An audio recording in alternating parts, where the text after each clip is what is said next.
I'd like to start off with a question. If Cisco is building a list of malicious IP addresses and domains and URLs, things like command and control centers for botnets and other malicious sites, and they are feeding that to our firewall and dynamically updating that periodically, wouldn't it make sense for us to actually implement the policy to say, yeah, let's not go to those sites? Well, those steps to actually implement the policy are pretty simple, but they have to be done because by default, the Firepower appliance is not filtering based on a reputation that it's learning from Cisco. We need to tell it to do that, and we'll do that right now in the access control policy. So here's our game plan. We're going to modify an access control policy and add the security intelligence aspect to it by clicking on the correct tab. So let's go ahead and modify our starter policy by clicking on Edit. And then for this starter policy, we're going to click on the Security Intelligence tab. And by default, for DNS, regarding the whitelist and blacklist for DNS, it's using the default DNS policy. We can modify that policy by clicking on it here, or we could also go up to Policies and from the drop-down select DNS, and we could create or modify our own DNS policy. And here, by default, all we have is the default whitelist, which are the global whitelist, and then the default blacklists. So if we want to start filtering on additional URLs and additional IP addresses, here's what we're going to do. We're going to go over here on the left for the available objects, and these are our networks and IP addresses and so forth. If we scroll down, starting with attackers, so what we would do is we'd select attackers, and then Bogon and bots and command and control and crypto mining and everything else that we want to start blocking on, we'll go ahead and select. So I'm going to click on the first one here, attackers, and then scroll all the way to the bottom, hold down the shift key and grab the last one. So I've got attackers all the way through the end, and I'm going to add all of those to the blacklist. So this is about to become part of this access control policy, which we'll then deploy out to our Firepower Threat Defense appliances. Also, over here, it shows the action. So currently it's set to block, and we also have the option of monitor only. So that'd be a great option if we weren't sure that we wanted to kill it, but we wanted to keep a closer eye on it. Now, another aspect here too is logging. If we want to do logging based on the DNS policy, we just click on the little logging icon here and make sure that logging is enabled. It's on by default. We also have a logging option right here for networks. That's this section here. If we click on the little logging icon, we can make sure it's on. It's on by default, which is a good thing. And the same is true for URLs down here. There's a logging icon.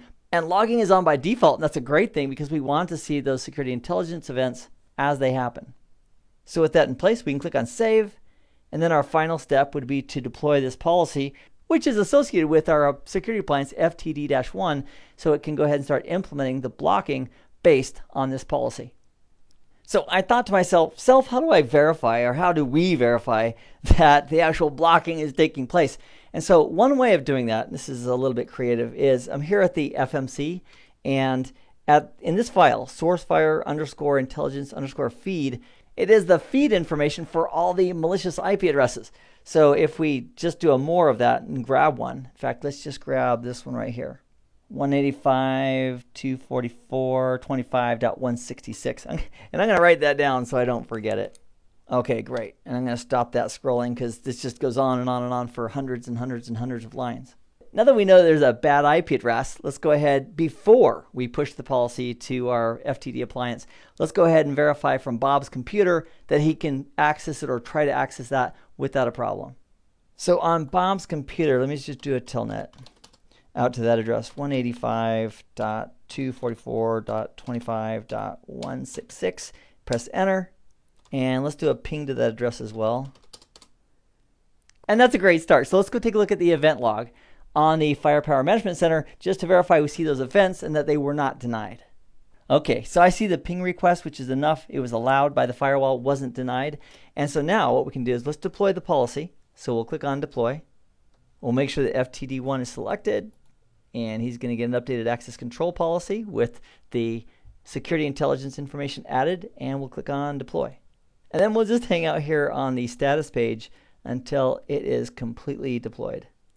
Okay, it says the deployment was successful. Let's go back to Bob's computer and verify whether or not a ping works. Then we can take a look at the event logs one more time, including these security intelligence events, and verify that the packet was blocked. So back at Bob's PC, we'll do that ping again. And that's, I've never been so happy for a ping not to work. So I'm going to do a Control-C. And let's go back and take a look at the logs, including security intelligence events, and make sure that it was blocked. All right, so here under Analysis Connection Events, this looks fantastic. There's our IP block to that IP address that worked previously. And furthermore, if we go to Analysis Connection Events, and then we go down to Security Intelligence Events, it's going to have that there as well. As a result of our time together in this nugget, we identified how we can include security intelligence as part of our access control policy to have our firepower appliances start blocking traffic if it's destined to malicious IP addresses, domains, or URLs. I hope this has been informative for you, and I'd like to thank you for viewing.